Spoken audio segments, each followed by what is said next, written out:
6 orang ditangkap kerana mengelola grup Facebook yang bikin publik geram.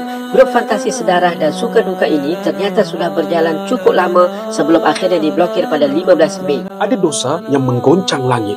Ia bukan sekadar zina, tapi zina dengan darah daging sendiri. Seks sedarah bukan fantasi.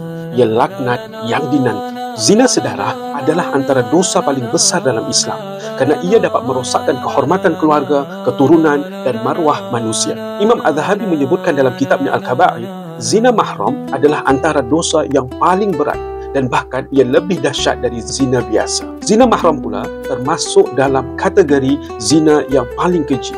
Nabi SAW bersabda, barang siapa berzina dengan ibu, anak perempuan atau saudara perempuannya, maka bunuhlah dia. Hadis riwayat Ahmad dan Abu Daud. Sabda Nabi SAW yang lain, 3 golongan yang Allah tidak akan lihat pada hari kiamat.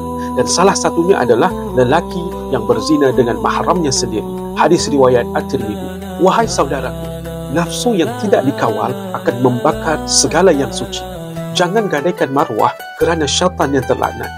Jangan jadikan keluarga kita medan dosa setiap hari.